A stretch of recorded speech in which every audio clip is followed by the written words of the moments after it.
Trying to unmute myself. This is absolutely ridiculous.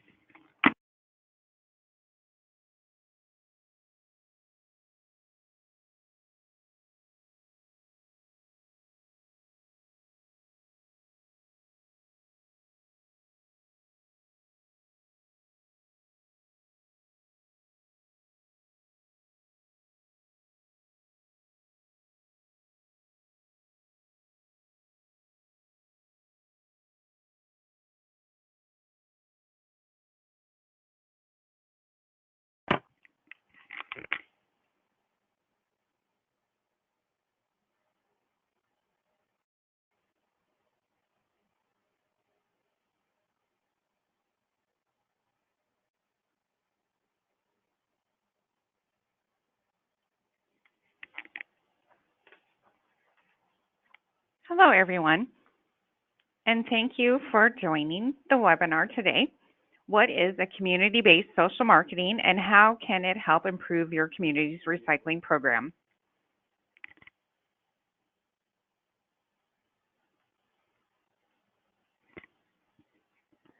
This is Heather Creven, Deputy Director of the Nebraska Recycling Council, and we're going to go ahead and get started with this webinar. And we're going to start it off with a poll question that we are asking everyone to participate in. The question is, which best describes your experience with the community-based social marketing? One answer is never heard of CBSM and want to see what it is all about, heard a little about it and want to learn more, know about CBSM and interested in applying it to a program, know about CBSM and already applying it to programs, or none apply. The Nebraska Recycling Council is a statewide member-based nonprofit organization supporting communities, businesses, solid waste, and recycling industries to improve recycling collection and infrastructure. Our mission is to maximize the economic and environmental benefits of resource recovery in Nebraska. I want to thank Bush Systems for being a sponsor of the webinar today. Bush Systems has been a prominent designer of recycling, waste, and composting containers for over 30 years, leading the way with innovative sustainability solutions and constantly expanding and diverse collections. As part of their commitment to the environment, all products are 100% recyclable and proudly made in North America. I encourage you to visit their website at bushsystems.com. The webinar today will cover the basic principles of community-based social marketing as a behavior-based approach for developing effective recycling programs. The presentation will include information on why we focus on behavior, a discussion about information-intensive campaigns, and why they are ineffective at fostering changes in behavior, an overview of the steps involved in community-based social marketing, and a series of case studies to illustrate the process. Our guest presenter is Jennifer Tabanico, who is president and owner of Action Research, a firm that specializes in changing behavior for the public good by applying marketing and social science research to outreach programs that promote clean, healthy, and sustainable communities. Jennifer has a Master's of Arts degree in experimental psychology from California State University and more than a decade of experience in developing and implementing community-based social marketing programs for public and private agencies. Her work has spanned a broad range of social issues, including water quality, waste and recycling, litter prevention, energy efficiency, water conservation, and sustainable forestry. Her recent clients have included the City and County of San Diego, the New York State Energy Research and Development Authority, the Urban Sustainability Directors Network, and the American Forest Foundation. Jennifer's work has been published in a variety of outlets, including the Journal of Environmental Psychology, Social Influence, and Social Marketing Quarterly. During the webinar, please type your questions into the chat box as they come to mind, and they will be answered at the end of the presentation. A recording of this presentation will be available on our website, nrcne.org, under the Resource tab. And so now let's take a look at the poll.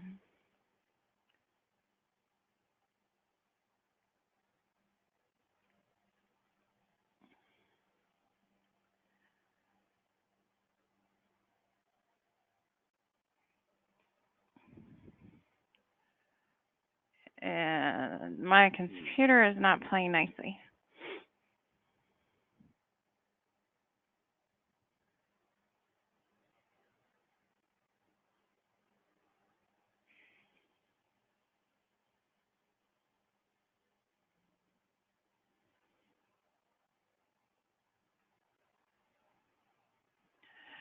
So it looks like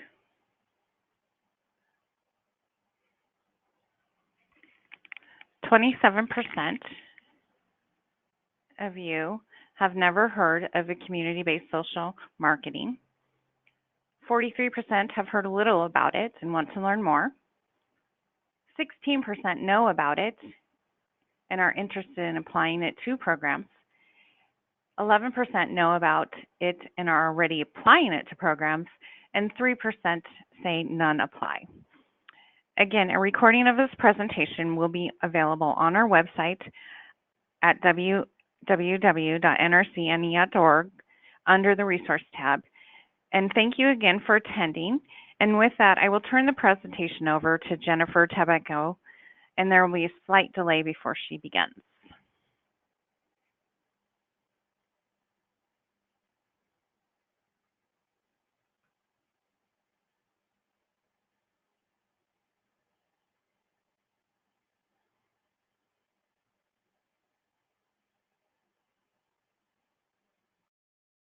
Thank you for having me here on your webinar today. My first exposure actually to community-based social marketing was back in 2003. It sounds like a lot of you are kind of new to this and figuring out how does this apply to the work that I'm doing. So that's where I was in 2003 as a psychology graduate student, and I had a grant from the California Integrated Waste Management Board, which is now CalRecycle, to apply community-based social marketing to promote used oil recycling. And as part of that process, one of the things that I had to do was go through the consumer experience of recycling my used motor oil.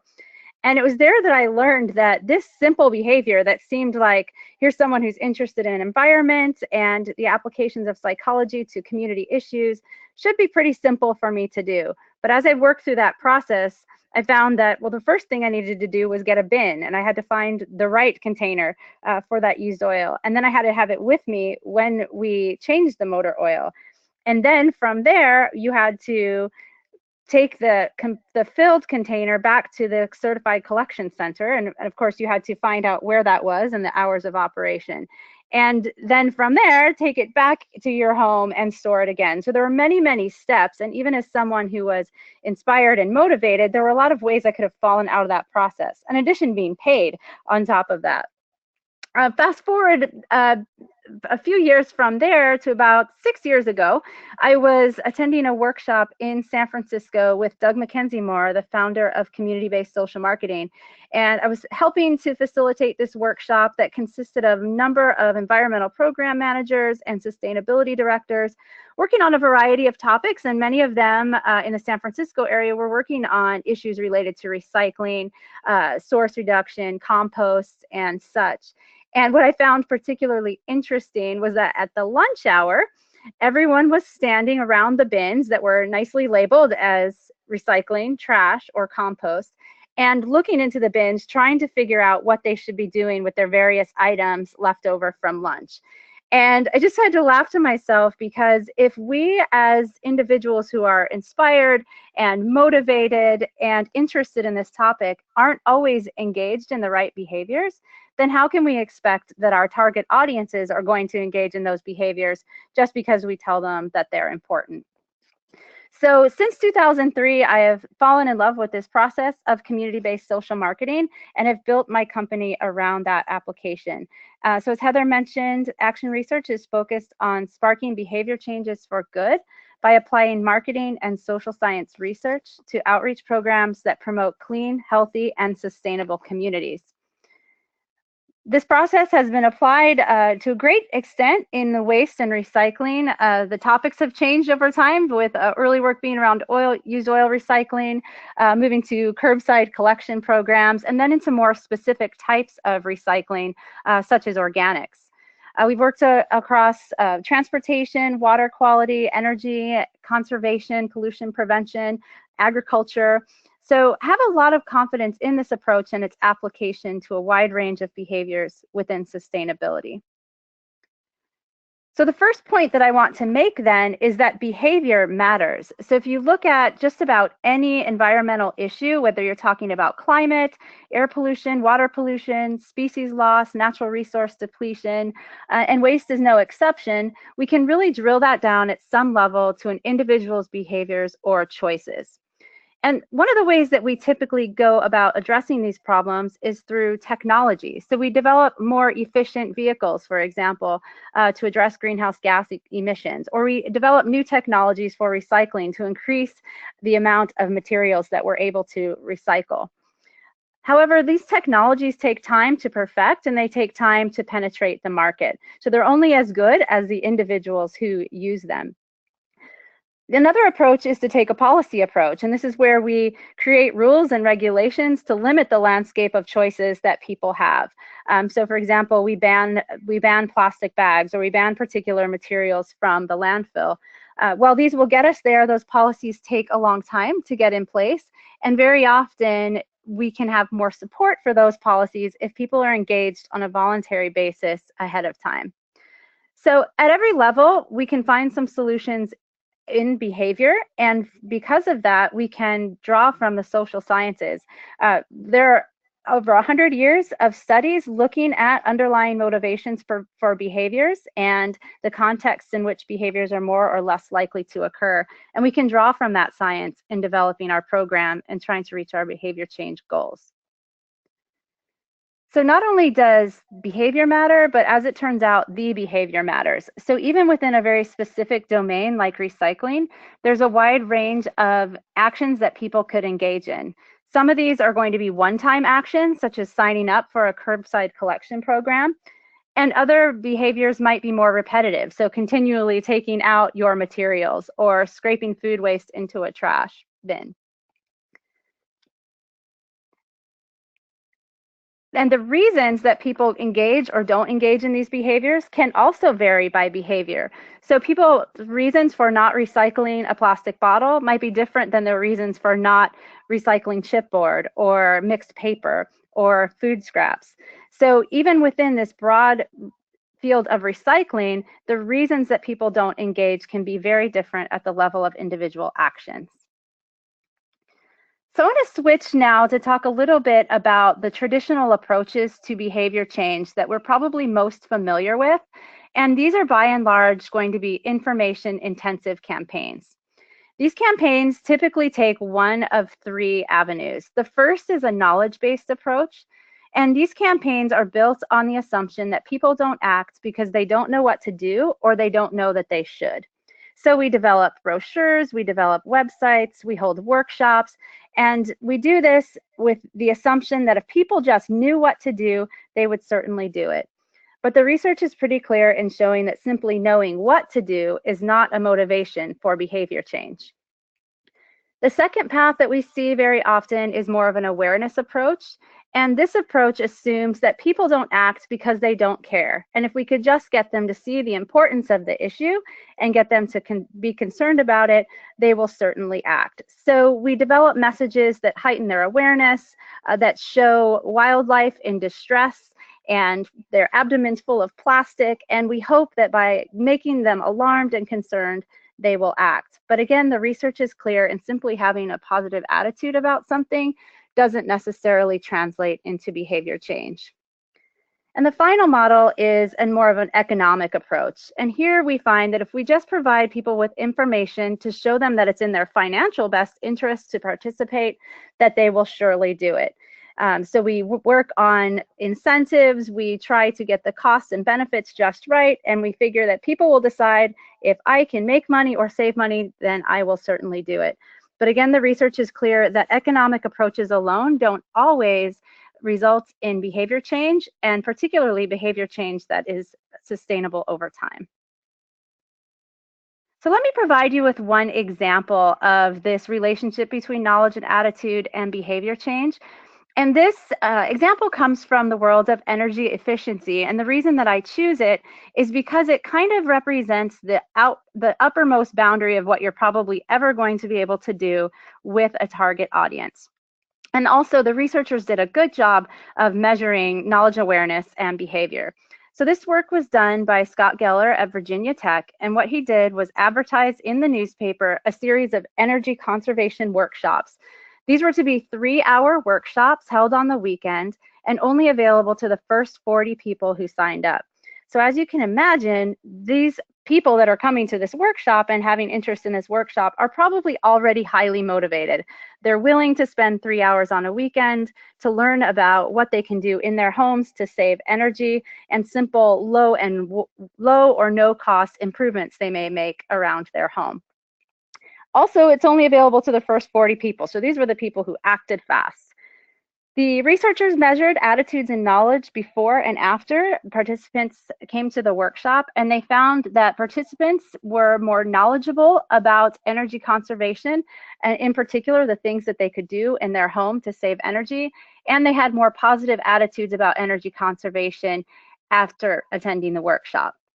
But they then followed up to look at the actual behavior of people who attended the workshop, and the results are not as impressive. The first finding was that only one of these 40 super motivated people who came out on a weekend lowered their hot water heater temperature, which is a fairly simple action in most cases, a one-time change of a dial. Only one of 40 engaged in that. Slightly more encouraging is that 2 of the 40 participants installed a hot water heater wrap. And this is a much more intensive behavior because they would have had to purchase the hot water heater blanket and install it.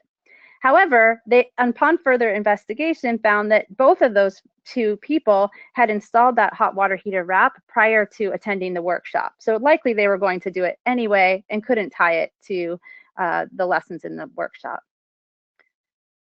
Lastly, and this is a good finding, 20%, 8 of the 40, installed a low-flow shower head. However, that finding becomes less impressive when I tell you that all 40 participants received a low-flow shower head as part of the workshop. So here we have an already motivated audience and that spend 3 intense hours, which is probably far and beyond what any of us are able to do in our programs. And even then, we're getting very low rates of behavior change. We've seen this on the state and national level also, where millions of dollars have been spent advertising the importance of various behaviors and trying to enhance people's knowledge about the actions they can take. The 1-ton challenge in Canada was a national effort to reduce greenhouse gas emissions, costing several million dollars. And although the evaluation showed that nationally 51% knew about the program, there was very little behavior change associated with it. Similarly, in California with our Flex the Power program, the 10-year evaluation of that program that advertised one-time and repetitive energy conservation actions showed little impact on behavior change. But again, there was wide recognition of the Flex Your Power program.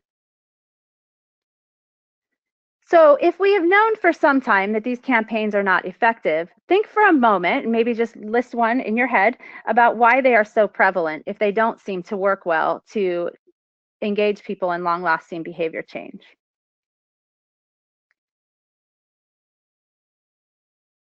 So the list I've put together here starts with 1, we simply underestimate the difficulty of changing behavior. Most environmental programs are led by people with planning degrees, marketing degrees, communication degrees, and very unlikely that there is someone with a social science degree on that team. And behavior can be complex, as we noted earlier, with varying barriers and motivations at the level of behavior. Second, these campaigns are easy and fast, and very often there's management pressure to get a program on the ground. They make us feel good. We feel like we're doing something about the problem. And probably one of the biggest things that I see in work with our clients is that it would work for me.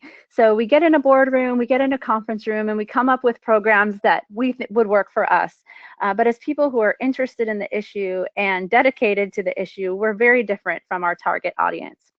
And lastly, often we just find that there's a lack of evaluation. So we're delivering programs on the assumption of enhancing knowledge and awareness, and we just assume that they work because we're not evaluating those behavioral outcomes.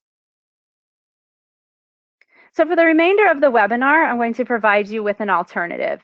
And the primary reason for this alternative is that very often the behaviors that we're selling within the field of sustainability or in recycling are more difficult or more costly than the alternative. So that requires a different approach that goes beyond knowledge and awareness, and that is community-based social marketing. So community-based social marketing is not a marketing tactic. It is not social media. It's not Facebook. Though these may be elements of the program, community-based social marketing is a process.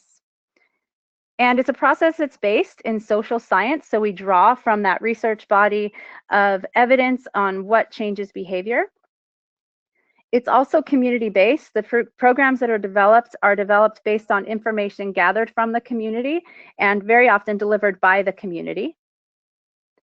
It emphasizes removing barriers to individual actions. And it's behavior-based. And by that, I mean that we're focused on, does behavior change as an outcome rather than on outputs? So we're focused less on how many people came to a workshop, how many flyers did we hand out, and focus more on, did behavior change as a result of our program? So very briefly, I'm going to walk through the 5 steps, and then I'll dive into each in a little more detail. But essentially, community-based social marketing is a 5-step evidence-based process that begins by selecting a behavior. Now, recycling broadly is not a behavior. We would break that down further into what types of materials or what type of recycling program are we asking people to participate in. So those behaviors are very clearly defined. Once we've defined the behaviors, we conduct research to learn about the barriers and the benefits to those individual actions. Barriers are anything that decrease the likelihood that people will engage in the action, and benefits are anything that would increase the likelihood that they would engage in the action. Only when we have that information do we get to the 3rd step, which is developing the strategy. And interestingly, by the time we get here, the strategies become apparently clear because we have evidence that to guide us in our decisions, and we're not kind of flying blind in a conference room trying to guess what will motivate our audience. Once those strategies are developed, we pilot test them on a very small scale to test whether they're effective and cost effective before implementing them broadly across the community. So let's talk a little bit next about the first step of selecting behaviors. Most important here is that the selections should be strategic and they should be informed. So too often when I ask some of my clients, why are you focusing on that behavior? I get answers like, well, it seems like it's important. I see a lot of it, or my manager thinks it's important. And less often do we see the actual evidence-based decisions on what behaviors we're going to target.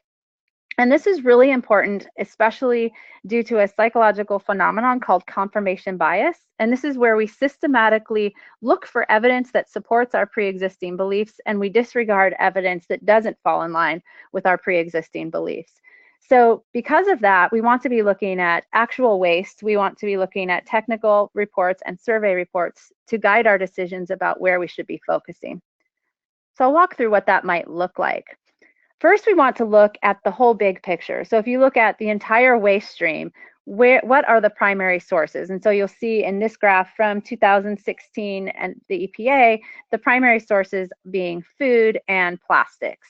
So that kind of tells you where your behaviors are. If you're trying to reduce discards going to the landfill, this kind of tells you where you want to focus.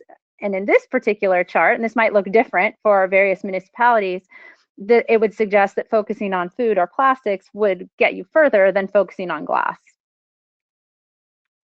You can break that down further into specific sectors. So if I took off that food waste chunk, you can see that broke down into residential sources, grocery stores, restaurants, and institutions, with the largest chunk being from residential. So that then tells you, you know your source, and now you can break that down further and saying, who's most closely connected with that source. From there, you can begin to define behaviors. So within residential, for example, how would you start listing behaviors that are associated with food waste in that sector? In creating that list of behaviors, there's 3 important things to keep in mind.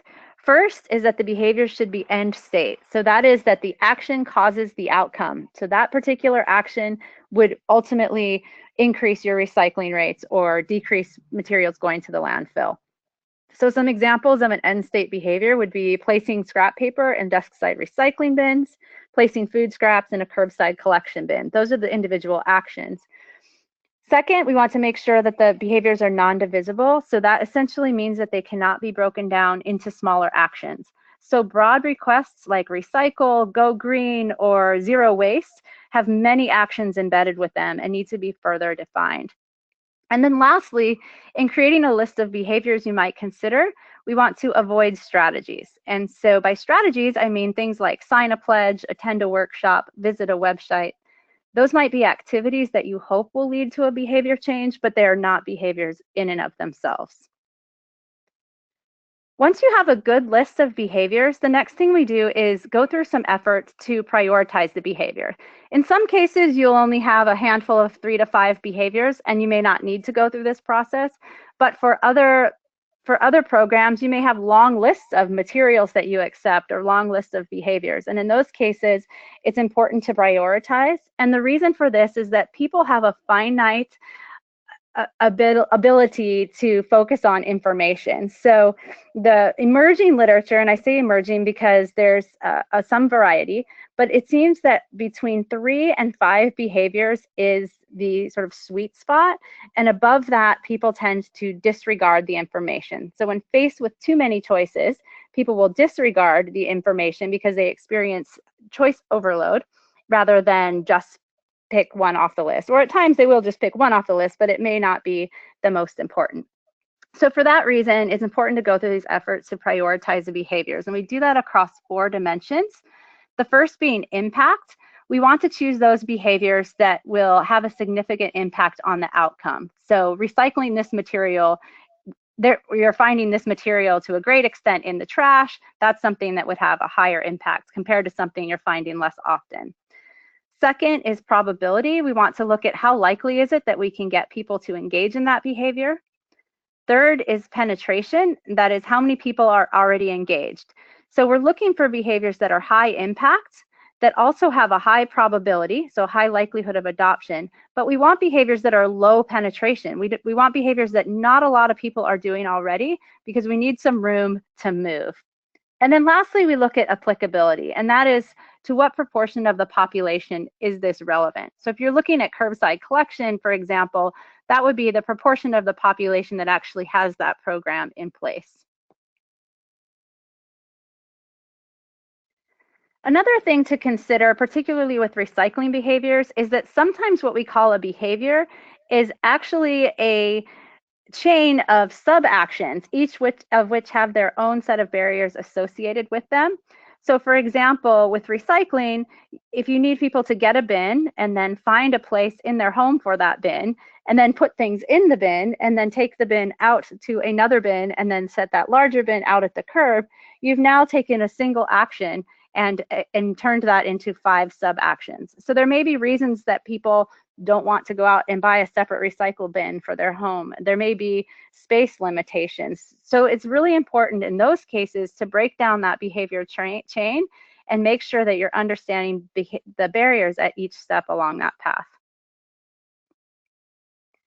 Once the behaviors are clearly understood, we move on to identifying barriers and benefits. And as I stated earlier, barriers are why people are not engaging in the desired behavior. These behaviors can vary by behavior, as I mentioned earlier, but they can also vary by audience. So a senior citizen audience may experience very different barriers to participation in a recycling program than a young family audience. Barriers can also vary by season, particularly if you have very cold or hot weather, and can change over time as materials change, new products come into the market. This can change the barriers that people face to recycling. And lastly, multiple barriers can exist simultaneously. So it's important not to know only what the barriers are, but which are the most important. The primary point I want to make about the barrier and benefits step is that we do this never based on hunches. Very often our hunches about what other people are doing and their reasons are disconfirmed. So at a very minimum, we can use as a starting point literature reviews to look at what other people have learned about barriers and benefits in related geographies or municipalities. We can conduct observations. So this might be lid flips on a bin, or it might be waste characterizations. We can conduct focus groups. All 3 of those can be done even with a fairly small budget. But then moving beyond that, we like to conduct surveys, and these can be across a variety of modes: in-person, telephone, mail, or web-based as appropriate for the audience. And this provides us with quantitative information that will allow us to prioritize which barriers are the most important. Only when we have that information about what prevents our audience from engaging in the target behavior and what would enhance the likelihood can we move on to step 3, which is developing the strategies. And there's essentially 4 elements that go into that. First being addressing barriers and motivation. Of those 2, motivation is most important, because if there's no drive forward, if there's no motivation to engage in the action, then the barriers don't matter, because they're never going to hit those barriers if they're not moving forward. So you can see in this graph here, the wavy lines represent motivation toward a particular goal. And then in that top there, you'll see the motivation is lower than the barriers. So one way to address that would be to decrease the barrier wall. However, the most effective way is what you see in the second line there under B, where we're simultaneously decreasing the barrier wall and increasing motivation. And that's what's going to most easily get us to our behavior change goal. The other element of community-based social marketing is that we emphasize personal contact. So while we can reach a lot of people with information and awareness strategies using mass media like TV and radio, our most effective behavior changes are going to come from one-on-one personal contact. And if you think about the last book that you read or the last movie you saw, you can probably link that back to a conversation that you had with a peer, more so than a trailer that you saw on TV or a billboard that you saw on the way into work. So to the extent possible, we try to use one-on-one personal contact, and this can take various forms. It doesn't have to be city or municipal staff going out and talking to people one-on-one. It can be done at the point of sale. It can be done neighbor to neighbor. There's a variety of ways that we can make that personal contact. And at times, it's just personalized communication gets us a step closer than mass media. So the last element of developing strategy is really where the social science comes in. So I'm going to spend just the rest of the time here talking about some of the tools that you might be able to draw from that have origins in the social science. So there are many tools in social science, but they are often used ineffectively. But there's research that's been conducted around how each of these work and why each of these work. So I've selected 6.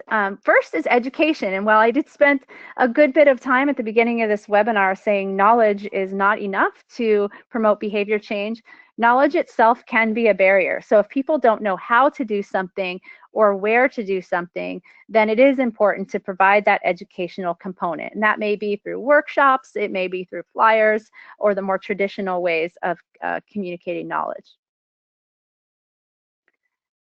The second tool is convenience. Anytime you can make something easier for people to do, you enhance the likelihood of behavior change. So whether it's commingled recycling or making the behavior more accessible to them or easier for them. On the flip side of that, we also want to make the undesirable behavior more difficult. So in this particular study that we did with Keep America Beautiful and PepsiCo, we tested a variety of different bin setups, and what we found is that we provided a little trash can that was attached to a recycling bin, and by making the behavior of throwing a plastic item or recyclable item into the trash can more difficult, we significantly increased the recyclables that were collected and also decreased the proportion of recyclables that were found in the trash bin. So again, we want to make the desirable behavior more convenient, and we want to make the undesirable behavior more inconvenient. Another tool that we use very often, and particularly with recycling, is prompts. Prompts are visual or auditory reminders, and they're best used when we learn in our barrier and benefit research that people don't act or they don't do the right thing because they forget. And so we create reminders that are as close as possible to the point at which the behavior is going to occur. Prompts are most effective for repetitive action. So that's why you see prompts for turning off the lights. These are things that happen over and over again, and you just need that reminder until it becomes habit. So close in space and time to where the behavior is going to occur. A prompt on a refrigerator magnet or on a keychain is going to be less effective than a prompt right on the recycling bin, for example. Lastly, prompts should emphasize the correct action. So these need to be very prescriptive in what you want people to do, and they're aimed more at the action rather than on persuasive appeals. So you can see this here as a food recycling program showing what kinds of foods go in that bin. This goes back to the office recycling program that I mentioned earlier, showing very specifically what goes into the recycling bins. And this was tailored particularly to the office environment and what types of items were typically found in the trash and recycling in that environment. One of the most powerful tools that we have in our toolbox is commitments. And commitments come from a theory of self-perception that was advanced by Daryl Bem. And in her work, we find that making a commitment alters the way that you see yourself. And as humans, we like to be seen as consistent in our commitments and our actions. We like to be consistent between what we say we're going to do and what we do, what we value and what we do, and what we've done in the past and what we do. And so because of this, commitments, getting people to make a commitment can be a very strong tool. However, commitments cannot be coerced. They have to be voluntary because they really rely on self-perception. So commitments are most effective for an audience that is motivated to do the right thing, but for whatever reason is not yet engaged. There have been a number of studies looking at the effectiveness of commitments across a wide range of domains, and we find that they are most effective when they are written rather than verbal, when they are made public, so printed in a newspaper, posted on a kiosk, for example, and when they are durable. We want the commitments to be as long lasting as possible, not just a quick commitment on social media that will make its way down a news feed. That would be less effective than a commitment that's put up at the entry to an employment or posted on a public community board. Following from commitments, another one of the very effective strategies that we have is social norms. So social norms are the common and accepted behaviors within a group. There are two types of norms. First is a descriptive norm, which provides information about what other people are doing. And second are injunctive norms, and that is information about what other people approve of doing. There has been quite a bit of research in social norms, and there have been many established findings. But in general, individuals tend to conform to the norm, whether or not the norm is right. So within energy conservation, for example, we find that if we give people information about what their neighbors are using, people who are using more than the average will reduce their use, whereas people that are using less than the average will often increase their use. And there's ways around that, but I highlight that just to show you the power of social norms. Social norms are most effective when we highlight the desired behaviors. So because they're so powerful, our emphasis really needs to be on highlighting the proportion of people that are doing the right thing. If you don't have large groups of people doing the right thing, then we need to start with social diffusion, and that is making the behavior of a well-known and well-respected other individual very obvious, and that person then will bring on another person and another person until those large groups grow. Grouping commitments together, so getting a series of pledges and posting those together, is another way to convey a social norm. And then lastly, our comparison group of the social norm. When we're conveying information about others, it's most important that that others group doesn't represent an out group. So if you're sharing information in a neighborhood, providing information about what an environmental organization is doing is going to be less influential than providing information about what other neighbors are doing. So I'll just show you a few examples. This again comes from energy conservation, but is one that probably many of you have seen on either your electric or water bills, and that's that comparison of your energy use to your neighbors or to your efficient neighbors. These are designed to, particularly for people who are high users, are most influenced by this approach. But just this very simple bill insert, providing this normative feedback, has yielded energy savings anywhere between 2 and 8%. We've also looked at the efficacy of social norms and normative feedback in the recycling context. This study was done by a colleague of mine, Wesley Schultz, and in his work, he found that providing information about the extent to which other people were recycling resulted in higher recycling rates compared to groups that got either just information or nothing at all. Social norms can also be conveyed by providing testimonials, and importantly, we want to provide testimonials from similar others, people who are like ourselves or like the target audience that you're trying to communicate to. So the last tool that I want to mention is incentives, because it is very often used within energy, water, and in waste. That's where we see this tool used most often. Incentives are contingency strategies where you're either providing people with a reward for engaging in a desirable action or a consequence for engaging in an undesirable action. So they could be rewards in terms of gift cards, of winning a contest, or actual money, or they could be fees for an undesirable action.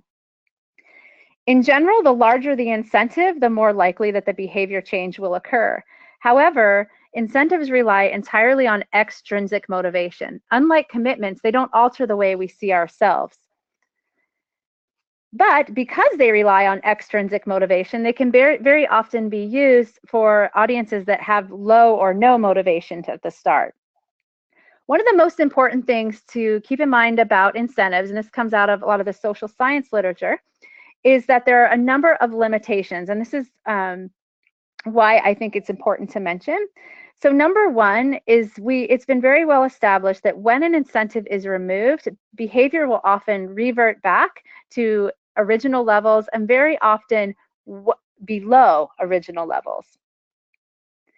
Second, when we use an incentive, because it relies on extrinsic motivation, they tend to have a very laser-like focus and don't spill over to other actions.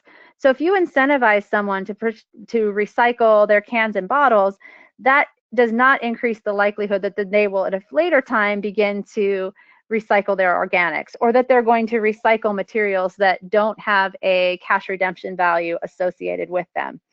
So again, no spillover effects and a risk that behavior will go away or revert back to original levels when the incentive goes away. And then lastly, and probably most obviously, is incentive programs are expensive to administer. So if you can get the behavior change without offering an incentive, your program will be more sustainable over time. Incentives can be appropriate for two situations, however.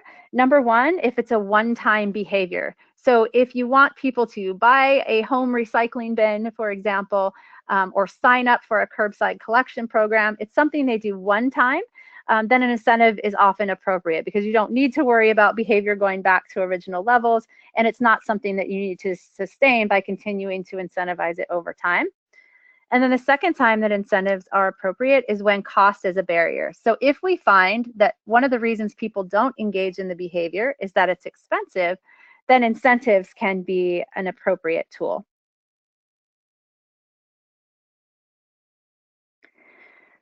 So in the fourth step, then, we've developed a strategy that's addressed barriers and motivations, and we've leveraged the appropriate social science tools depending on the context that we've identified.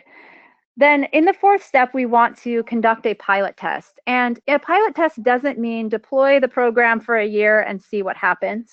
Essentially, what we want to do is, imagine it is for a residential curbside collection program, we would divide that community into a group that does not get the program and one or more groups that get some variation of the program. And we collect some preliminary data about the efficacy of our strategy or strategies.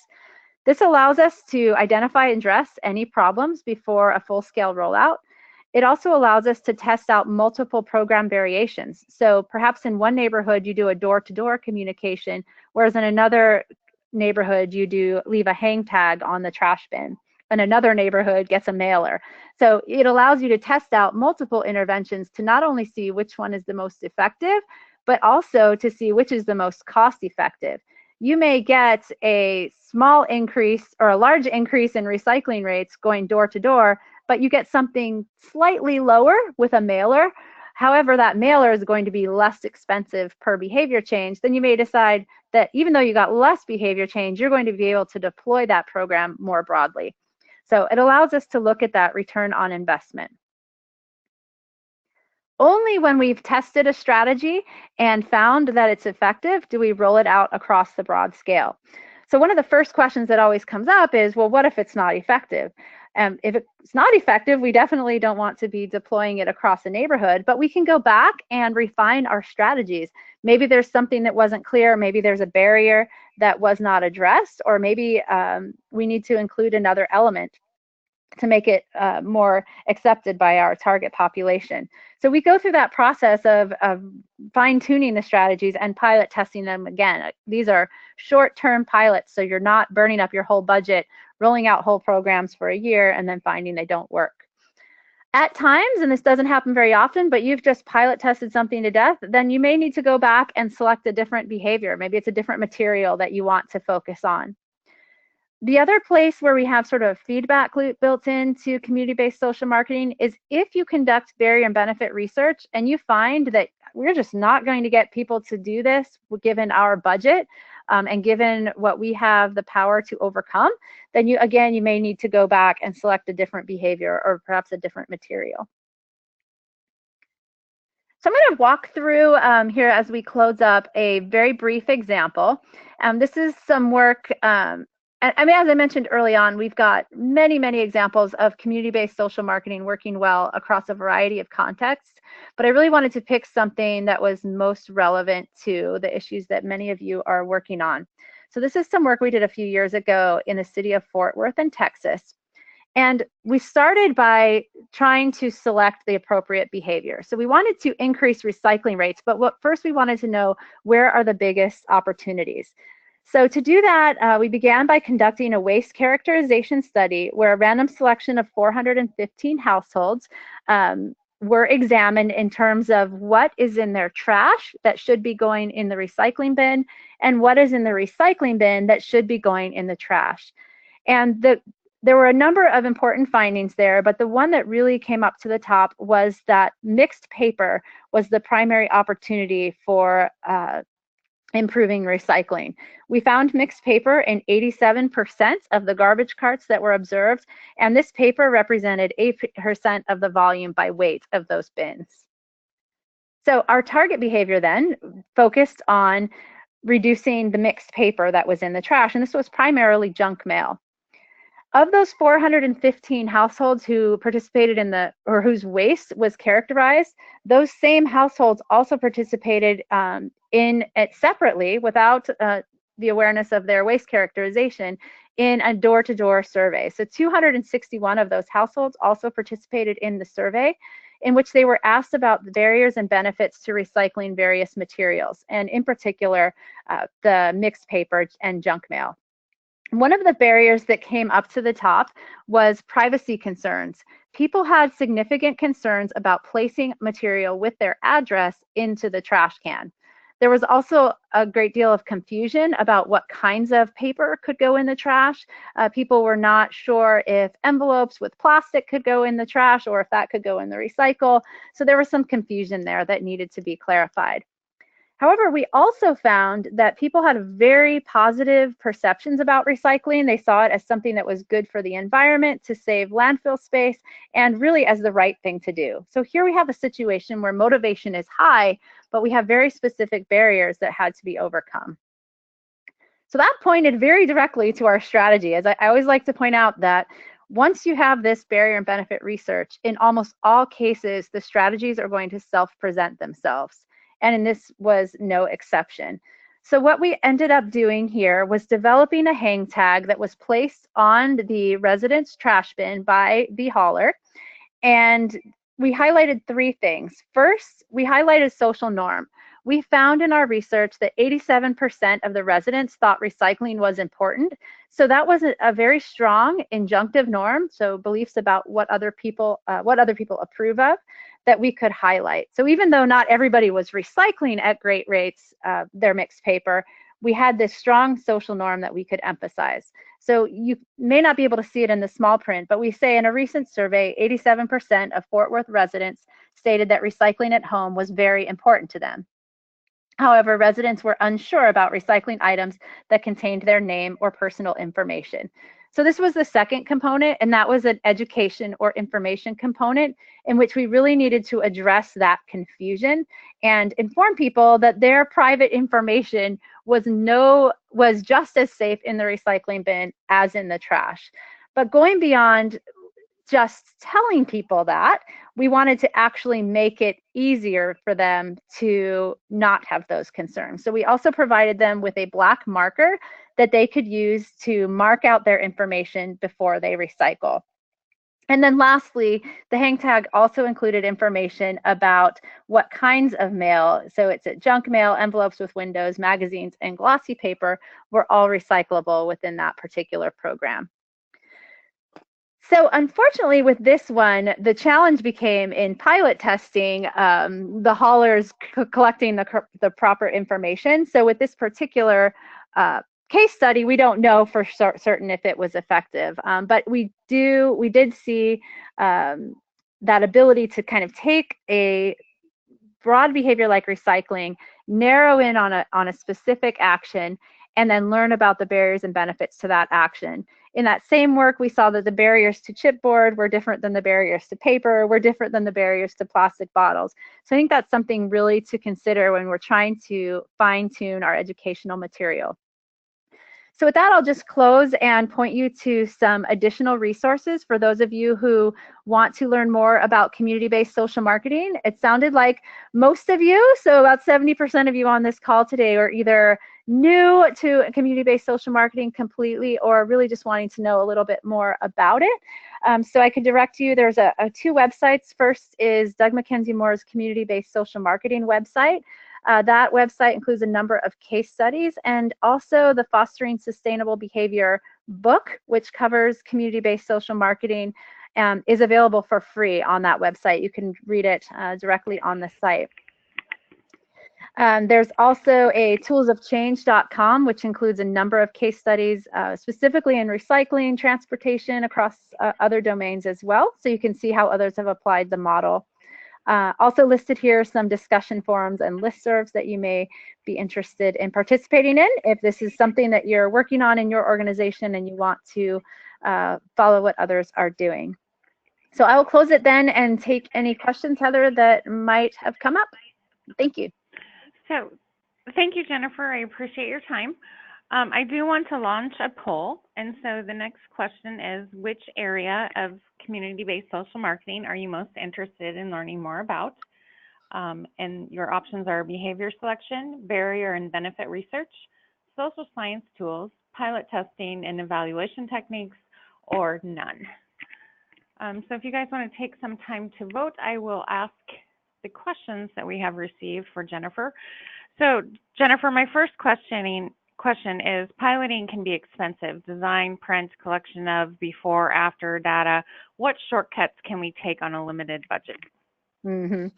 So I think if you're going to take any shortcuts in research, don't do it at the barrier and benefit stage. So use your research dollars there for barriers and benefits. And while you're doing that research, you can begin to explore some of the things that people might be open to. So you mentioned testing different kinds of materials. You might ask people about their receptiveness to receiving things in the mail versus a website versus an in-person visit. And if you get some of that preliminary information, that will help you to fine-tune your strategies before you even get to pilot testing. But second, we never want to be pilot testing anything that you couldn't sustain on the broad scale. So that's another thing to keep in mind. A lot of times what I see agencies do is pilot testings that have a lot of materials and take a lot of time, but then if it's effective, it's not something that can be sustained if it's more widely deployed. So you want to develop cost-effective pilot strategies from the beginning. And then third, is in developing the strategy, it's really important to list out, what we'll very often do is create a strategy table where along the left side, we've listed the barriers and benefits that we need to address. And then on the right, we list all of the tools that could potentially be used. Because a lot of times you can handle everything in one tool. So you don't necessarily need a pledge and a social norms communication and a flyer. You might be able to incorporate that all into one thing. So being really strategic about how you develop your materials and that each specific material ties back to the research purpose can really help you save dollars, so you don't have multiple program elements. Another way is to combine tools. So sometimes a prompt can also be a commitment. So you have people sign their commitment onto a sticker that becomes a prompt. And then if multiple people have these prompts on their, say, their recycling bins or on their front doors, then that's grouped together, becomes a social norm. So really thinking through how to be efficient in use of the tools. But in terms of pilot testing, and putting things on the ground, there's not really any shortcuts there other than to be strategic in how you design it. You may test fewer strategies. Maybe you only test one strategy against a control. And we do that for a really limited time. So you may do it with 50 households and not a whole neighborhood, and for very short amounts of time.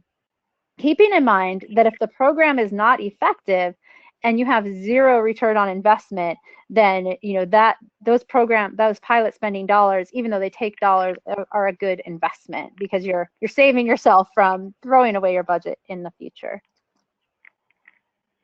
Thanks for that answer. I do want to go ahead and share the poll results for the question that we asked at the end of the webinar. And so it looks like there's 37% that are interested in barrier and benefit research, and then also pilot testing and evaluation techniques, 15% in social science tools, and 11% in behavior selection. I do have another question for you, Jennifer. In your experience, why do restaurants use compostable serviceware but don't compost those materials? Yeah, that's a good. I'm a little bit out of the technical side, but I can tell you in my experience is that there's this desire to do the right thing, and what we find, at least here in California, is that very often the infrastructure isn't behind it. So they may have the compostable silverware because their customers demand it and that they're trying to do the right thing. But at the end of the day, the municipality or the hauler doesn't have the infrastructure to process that material. And that's still something that I think agencies are working their way through. But that they're willing to use it, right, is a start. But I'd be looking at sort of the behavioral side and how we could get establish those norms of using the compostable material. But you have to have that. That's kind of an example of not an end state behavior. So if they're using the compostable material, but it's not actually staying out of the landfill, then you're not really getting to your goal. So you'd probably want to focus on a different behavior in that case. Perfect. I did have another question, or not necessarily question. Someone missed what you said about the low penetration for engagement. Can you explain that again pertaining to selecting behavior slide? Yeah, absolutely. So in addition to picking behaviors that have a high impact, so we'll save a lot of waste, we also want the behaviors that have a high probability so that we can, it's likely that we can get people to change this behavior. And then low penetration. Penetration is the extent to which people are doing it already. If 97% of people are already recycling to the great extent possible a particular material, then you only have 3% to move, then that's probably not where you're going to focus. So in the example of the mixed paper, we saw that 87% of people were doing the wrong thing. So that was a lot of people that we could move, right? There's 87% of people. That's sort of a low penetration. That leaves only 13% of people are doing the right thing. 87% of them are doing the wrong thing. And those are what we're looking for. Low penetration of the right behavior so that we can move a lot of people. Well, Jennifer, I want to thank you for your time. I appreciate you sharing this information with us. And at this time, I am going to end the webinar because we are at our 1 hour mark. If anyone else has any questions, feel free to share them with me, and I will pass them on to Jennifer. All right. Well, thank you. Thank you.